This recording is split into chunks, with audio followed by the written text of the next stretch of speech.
Hello, this is Chris Ott, and this is part 20 and the summary and conclusion of this series on metaphysics. I have covered 19 topics, and I wanted to say before I conclude that these all have a single theme that kind of runs through them. And that is that it's showing the problems that arise in metaphysics when we go about explaining perception in terms of something else that we don't perceive as its cause. This creates the problem of a unknowable outer world or second world that we don't perceive. It's mysterious. It's occult meaning in the sense of hidden, something we don't perceive. So it doesn't really fall within the realm of science exactly. Science is empirical. It means it studies what we observe, and this is not something that is observed. It's completely a conjecture. To try to solve certain problems about perception, we postulate this other second world we can't perceive as the cause of the world that we do. Now, there are reasons that people have always done this. There have been experiments to not do this, and they have failed. They've fallen into what's called solipsism, which is the view that everything's in your mind. So to avoid this, the idea that everything's in our mind, and to explain why many people come into a room and see the same things, we speculate that there's a room we don't perceive that's not in our mind, and that it's somehow part of this enigmatic external or outer world, this causal world that we don't directly perceive, and that we perceive only the representations of it somehow. Now, this in general is called representationalism, and we've always basically been in forms of representationalism, again, except for certain experiments that are generally referred to as phenomenology or idealism that have not worked. Now, I've pointed out what naive realism is. I pointed out about the unknowable outer world. I pointed out that each person only perceives his own ideas, or basically you experience your own experience. That is all you experience. We experience experience. That's sort of undeniable.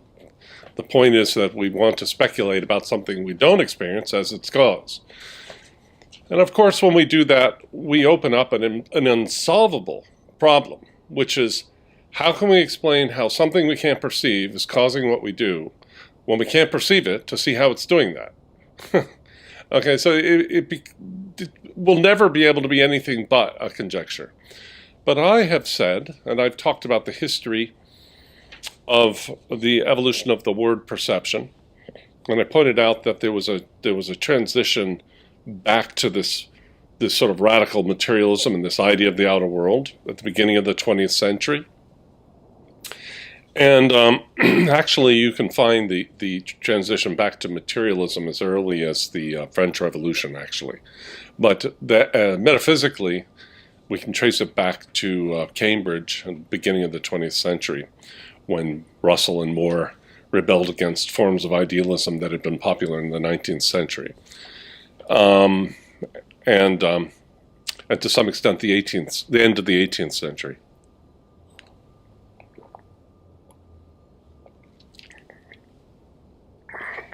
So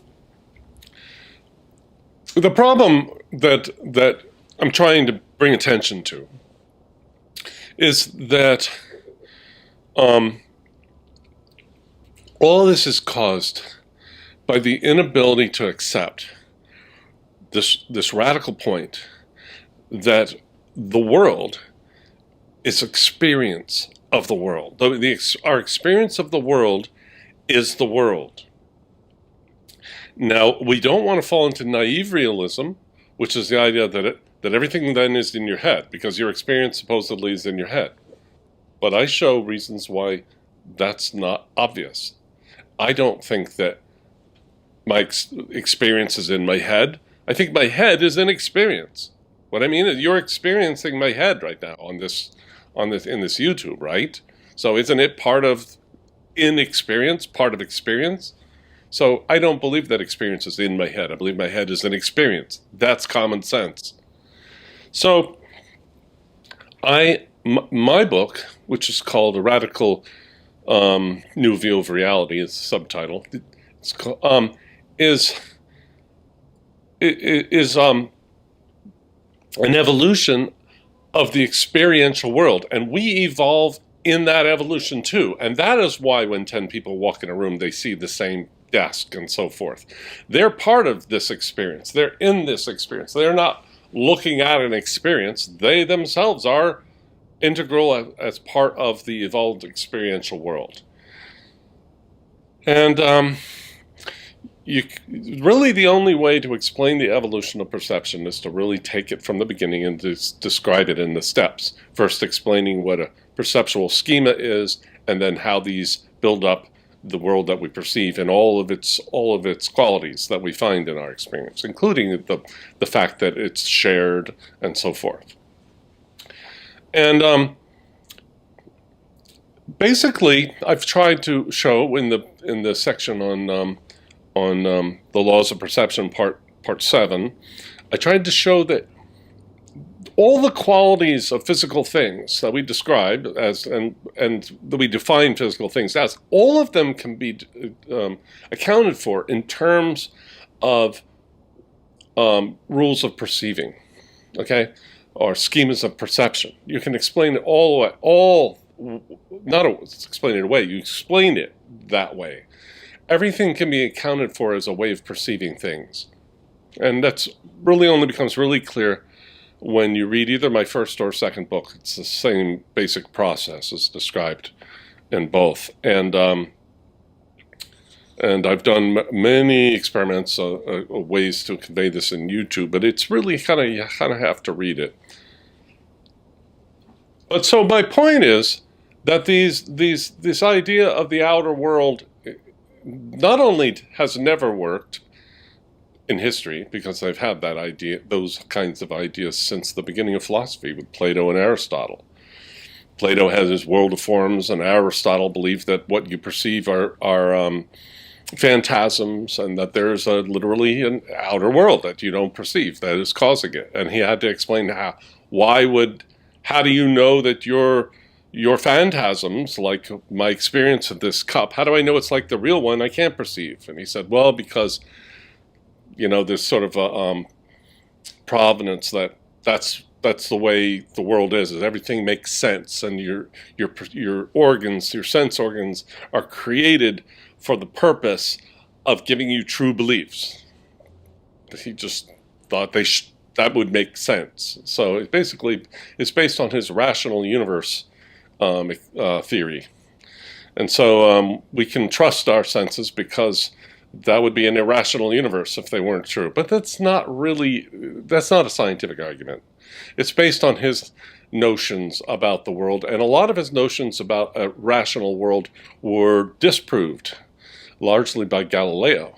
For instance, part of his rational world, where everything sort of symmetrical makes sense, is that all celestial bodies, like planets, they all have to be perfectly spherical, because that would be the only way it would be rational. So, but they're saying, and then, of course, Galileo proved that the moons, I believe, of Saturn are not spherical perfectly. They're like potatoes, some of them. And so he proved that this notion is just something that he had, and that Aristotle was assuming, that the universe better inspected is not all perfectly spherical and symmetrical like this. In fact, the orbits of the orbit of the Earth around the Sun, we learn, is not even a perfect circle. It's an ellipse. And so this goes against Aristotle's idea of everything works out in perfect, rationality, because that's how a rational universe would be. So this goes against the idea that our senses have to give us true beliefs about some unknown external world, because that's the only way that would be irrational if they didn't. So I hope you followed that. His way of explaining and solving the mind-body problem, this problem of this two-world view, and how we know there is this other one and that it's like the one we perceive, is based on his idea that the world is all perfectly neat. And so why would we have sense organs that give us false beliefs? That wouldn't make any sense. That would be irrational, according to him, and his idea of rationality. But his idea of rationality has been basically debunked in so many other areas that it basically doesn't hold up anymore. His justification for his belief that things are as we perceive them. They could be different, or there might not even be this outer world. It could be another way things are explained. And that's what I do in my book. That's why it's a radical new view of reality. So the purpose of these 19 videos that I just did, largely, with a couple exceptions, is to try to show the problems that arise out of this notion of two-world view, and that it's never going to work. Never has. And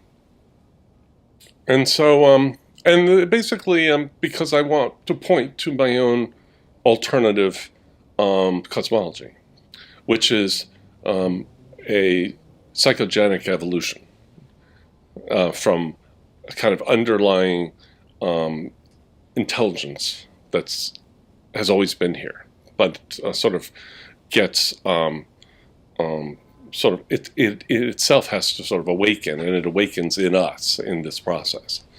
And there are other philosophers recently, actually, that have speculated that something like that may be the case, because we have not been able to explain consciousness. And I kind of wanted to say something about that before I conclude.